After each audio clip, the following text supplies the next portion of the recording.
Assalamualaikum warahmatullahi wabarakatuh. Selamat sore.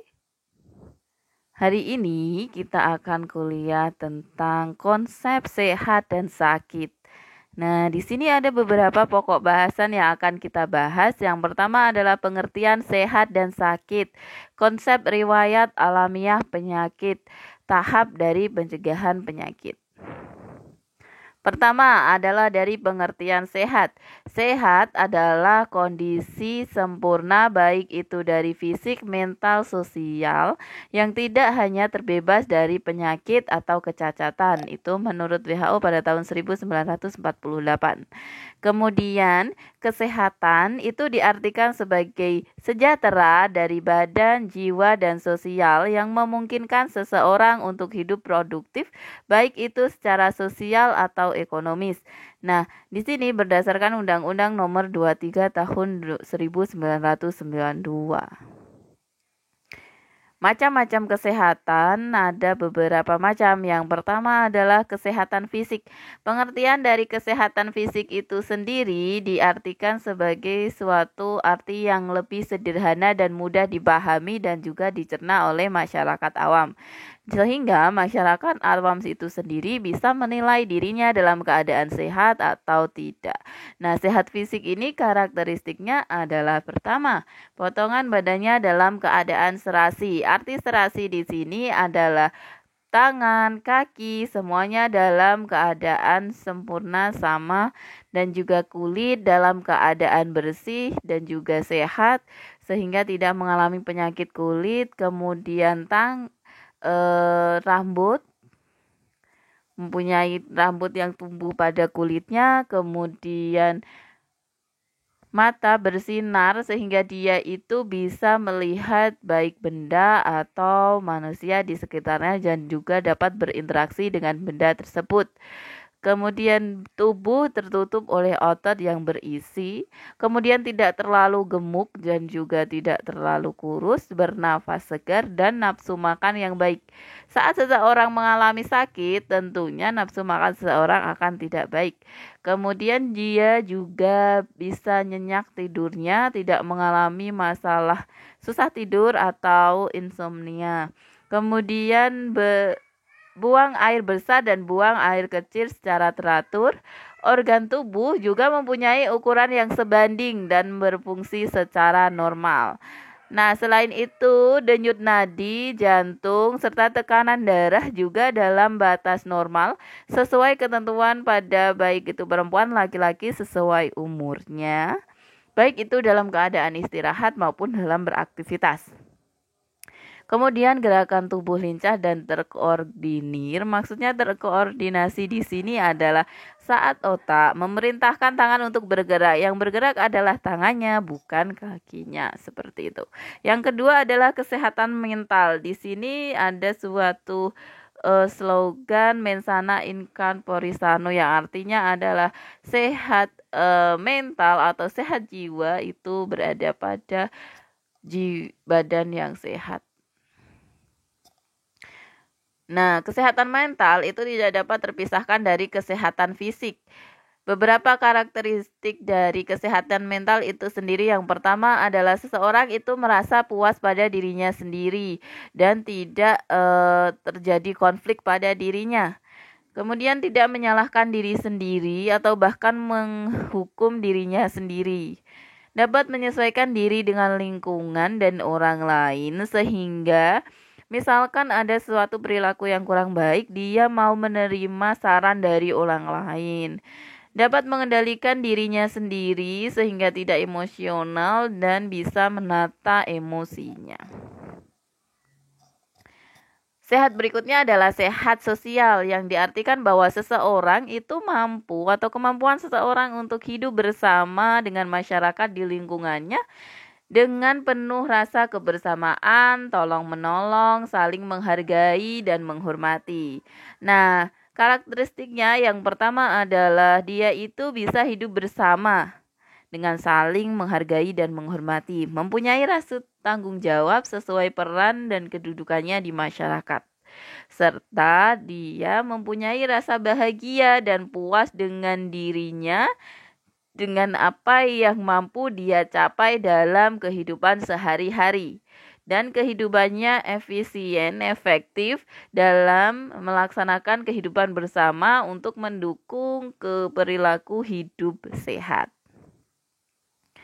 Nah, yang keempat adalah sehat spiritual. Nah, walaupun Indonesia itu bukan negara Islam, tapi dia kesehatan spiritual itu juga sangat diperhatikan. Dengan apa? Buktinya adalah ideologi negara Indonesia, yaitu Pancasila, yang sila pertamanya berbunyi ketuhanan yang Maha Esa, di mana ini mengartikan bahwa kesehatan spiritual menjadi salah satu hal yang penting. Kemudian ada juga sehat positif atau positive health. Itu artinya apa sih? Itu diartikan bahwa jika seseorang individu bisa memenuhi 3-4 karakteristik kesehatan, itu bisa dia sehat fisik, mental, sosial, dan spiritual, dianggap bahwa dia itu mempunyai kesehatan positif atau sehat positif. Dan arti yang lain, kesehatan positif itu diartikan bahwa seseorang itu dapat mengembangkan potensi dalam dirinya yang diperoleh dari lahir, kemudian dikembangkan karena adanya dukungan lingkungan yang baik.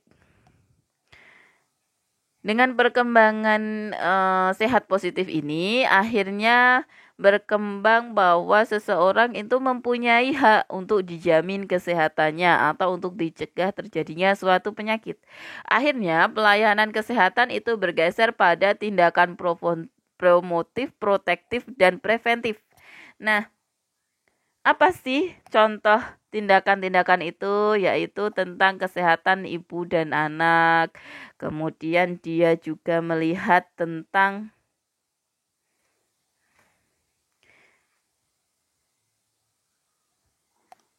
kesehatan ibu dan anak, kesehatan kerja, kemudian pendidikan penyuluhan kesehatan, kesehatan anak sekolah, pelayanan kesehatan yang terpadu. Nah, kemudian pelayanan kesehatan itu juga bekerja sama dengan pelayanan kesejahteraan sosial seperti jaminan masa tua, kemudian pelayanan panti jompo dan sebagainya. Nah, yang berikutnya adalah berkembang tentang istilah kesehatan yang relatif. Kenapa kesehatan dianggap kesehatan yang relatif? Karena kesehatan itu sangat bervariasi, baik itu orang per orang atau kelompok per kelompok atau negara per negara. Contohnya, pada negara berkembang dengan dia anak lahir dengan berat badan 2,8, itu dia dalam keadaan sehat. Kemudian di negara maju pada anak lahir mempunyai berat badan 3,5, itu juga dalam keadaan sehat dan itu dianggap sebagai sesuatu yang sangat relatif.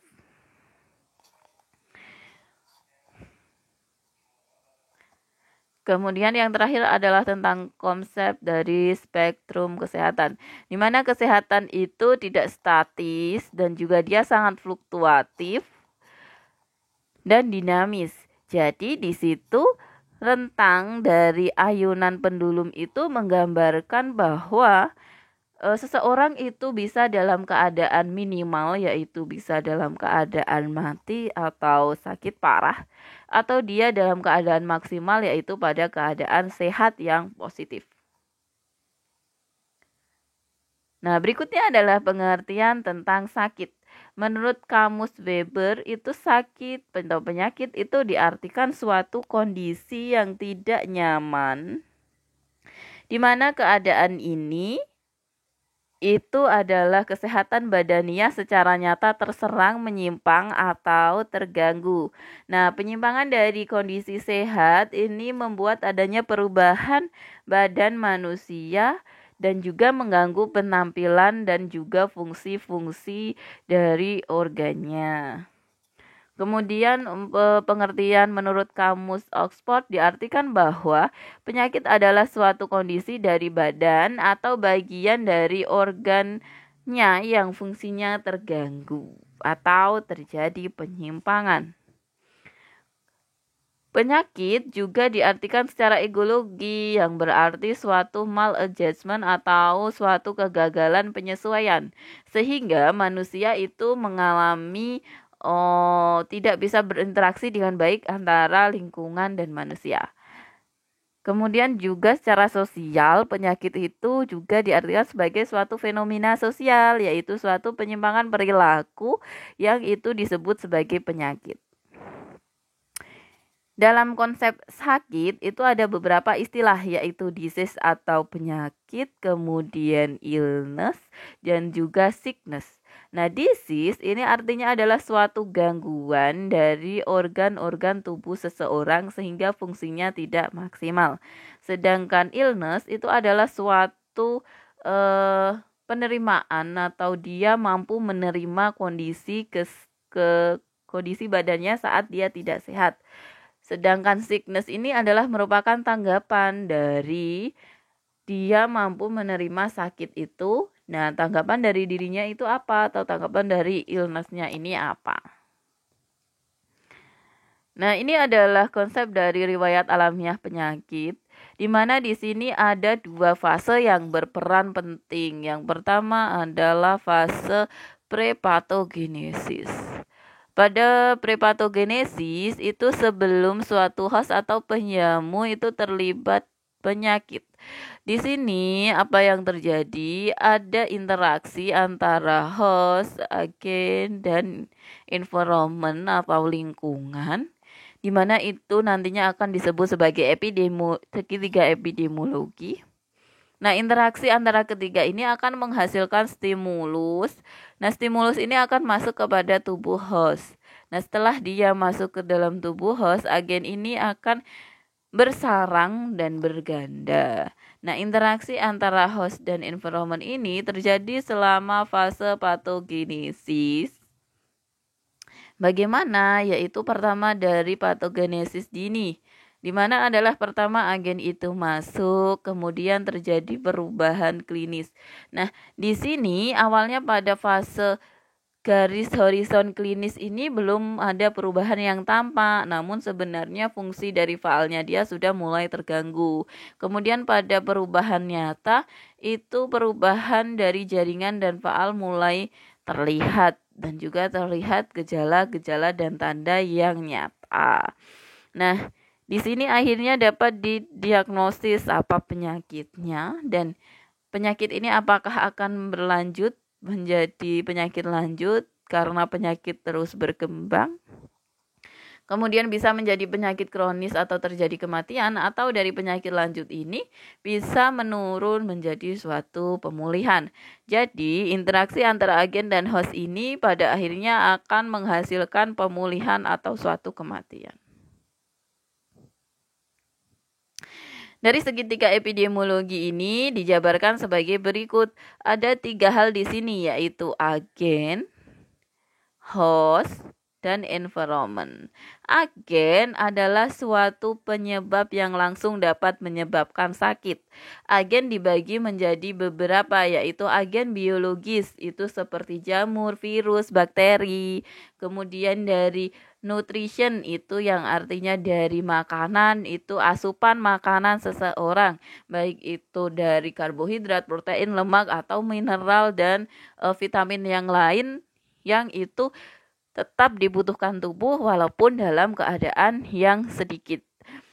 Nah, kemudian secara chemical itu seperti dari pencemaran baik itu dari limbah atau juga dari yang lain, timbal berat dan sebagainya. Kemudian fisik itu seperti kebisingan, tekanan udara, suhu, kelembapan. Kemudian mesin, mechanical itu artinya adalah suatu kejadian yang dia terbentur secara fisik. Misalkan terjadi tertusuk, kemudian patah tulang. Nah, seperti itu. Nah, kemudian Karakteristik dari biological ini ada beberapa karakteristik, yaitu dia itu bisa meningkatkan infeksi atau infeksius, terus dia juga memiliki sifat patogenesis. Kemudian dia juga dapat menyerang virulence dan juga dia dapat toksik sebagai racun dan juga sebagai antigenotif.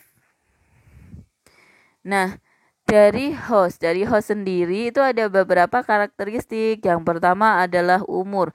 Umur yang dianggap rentan terhadap penyakit itu umur apa saja sih? Ada lansia, balita gitu ya.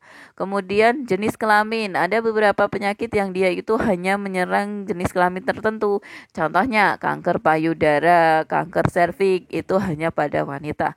Kanker yang lain misalkan kanker pada kelenjar prostat itu hanya pada laki-laki begitu ya.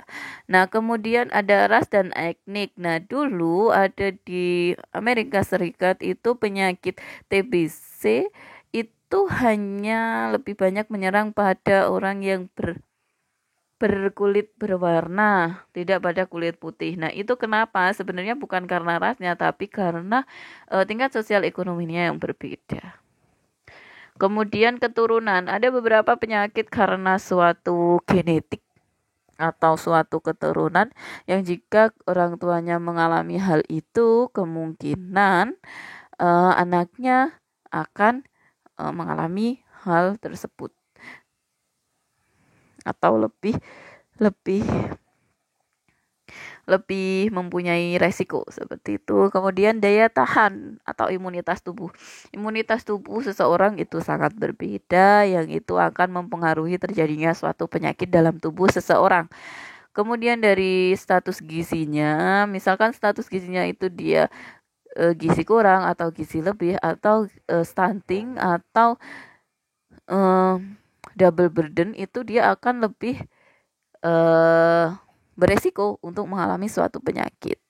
Pekerjaan, ada beberapa pekerjaan yang mempunyai resiko terhadap kecelakaan kerja yang lebih tinggi. Kemudian tingkat sosial ekonomi, dengan sosial ekonomi atau pendapatan yang lebih rendah, maka dia mempunyai asupan makanan yang kurang sehingga dapat mempengaruhi status kesehatannya. Kemudian dari agama dan kepercayaan yang akan mempengaruhi tentang apa yang akan dia konsumsi, dan juga dari adat istiadat di lingkungannya yang juga akan mempengaruhi tentang kebiasaan dan pola makannya, serta perilaku seseorang, kondisi lingkungan, dan kondisi kejiwaan seseorang yang itu juga bisa berpengaruh pada apa yang dia asup, apa yang dia lakukan.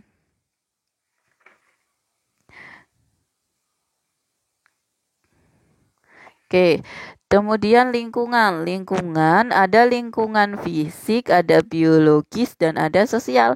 Lingkungan fisik itu ada air, ada tanah, udara, iklim, makanan, perumahan, pencahayaan, kelembapan. Kemudian yang dari virus ada bakteri, virus, kemudian ada protozoa, insektisida, hewan, tanaman.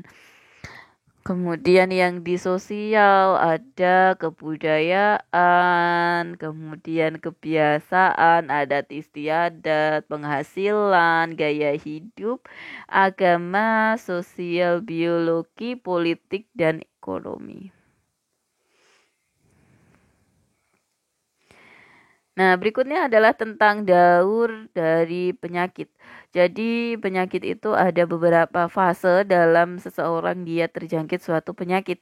Pertama adalah fase inkubasi atau periode inkubasi. Itu adalah masa di mana seseorang itu terjangkit oleh suatu penyakit, agen itu masuk kepada host dan sampai timbulnya gejala. Nah, di sini seseorang itu belum timbul gejala, namun sebenarnya dia itu bisa menularkan penyakit itu. Kemudian fase prodromal. Nah, fase ini atau periode ini itu dia tanda-tandanya sudah ada, namun dia itu belum bisa dideteksi secara tegas atau diagnosis tegas tentang apa yang diderita karena gejalanya itu masih umum, misalkan demam, mual gitu ya. Gitu. Kemudian di fase fastigium ini adalah fase di mana gejalanya itu sudah pasti dan dapat dilakukan deteksi tegas bahwa itu penyakit yang diderita adalah X. Kemudian fase diversensi ini adalah fase di mana tubuh bisa menerima penyakit itu dan bisa adaptasi seperti itu. Kemudian di kelima itu adalah ada fase konvalensis, itu di sini tubuh sudah mulai mengalami penyembuhan atau dia mulai sembuh. Namun walaupun di tubuhnya masih ada bibit penyakitnya. Kemudian defection itu di sini adalah dia sembuh total atau dia terjadi suatu kecacatan atau suatu kematian.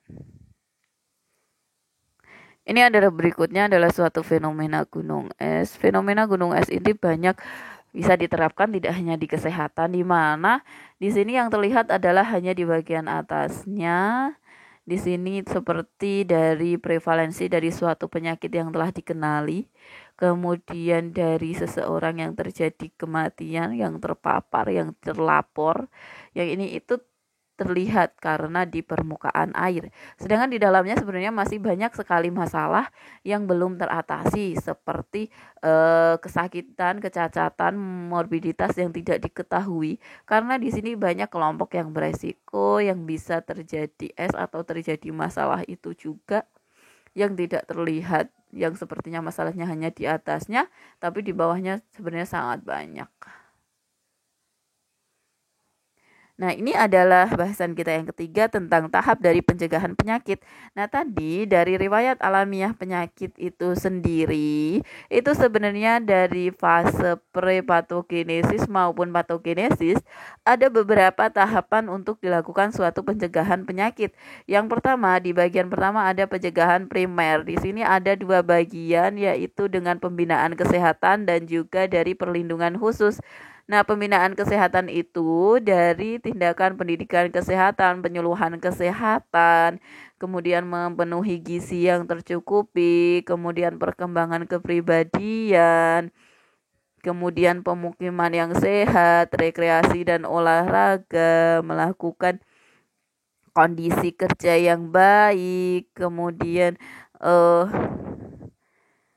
keturunan dan nasihat pernikahan, kemudian dia juga melakukan pemeriksaan berkala. Nah, di sini ada perlindungan khusus seperti imunisasi, vaksinasi, kemudian hygiene sanitasi, sanitasi lingkungan, keselamatan kerja, perlindungan dari kecelakaan, zat gizi khusus. Misalkan untuk ibu hamil dia diberikan tambahan tablet tambah darah seperti itu ya. Kemudian mencegah terhadap karsinogenik dan juga alergenik. Nah, kemudian pada fase patogenesis yang pertama, patogenesis dini, itu ada pencegahan sekunder, di mana dilakukan diagnosis dini dan pencegahan segera saat seseorang itu sudah dideteksi sakit. Kemudian juga penemuan kasus seperti screening massal, selektif, dan juga pemeriksaan selektif secara berkala. Nah, kemudian selain itu pencegahan tersier juga ada di sini, yaitu pada pemberantasan penyakit, pengobatan, kemudian membatasi terjadinya kecacatan, kemudian mencegah komplikasi, mencegah terjadinya penyakit kronis, mencegah terjadinya kematian dan kecacatan. Nah, pada fase pemulihan di sini ada suatu rehabilitasi klinik fisik medis, rehabilitasi pekerja, rehabilitasi psikososial, pemberian jaminan kerja sesuai, dan pemberian jaminan kesehatan yang sesuai kondisi. Nah, ini adalah sebenarnya tahap pencegahan itu juga ada tahap primordial. Primordial itu targetnya adalah targetnya adalah target dari sosial ekonomi untuk meningkatkan kesehatan. Yang di sini yang disasar adalah peningkatan seseorang atau masyarakat atau keluarga itu mempunyai kemampuan yang lebih baik untuk meningkatkan keadaan ekonominya sehingga dapat mencukupi kebutuhan hidupnya. Kemudian tahap primer yaitu tadi ya yang di sini ada vaksinasi, kemudian ada penyuluhan kesehatan. Sekunder di sini ada untuk mencegah sesuatu itu menjadi lebih parah, yaitu ada pengobatan preklinis, screening seperti itu. Tersier ada rehabilitasi, kemudian ada juga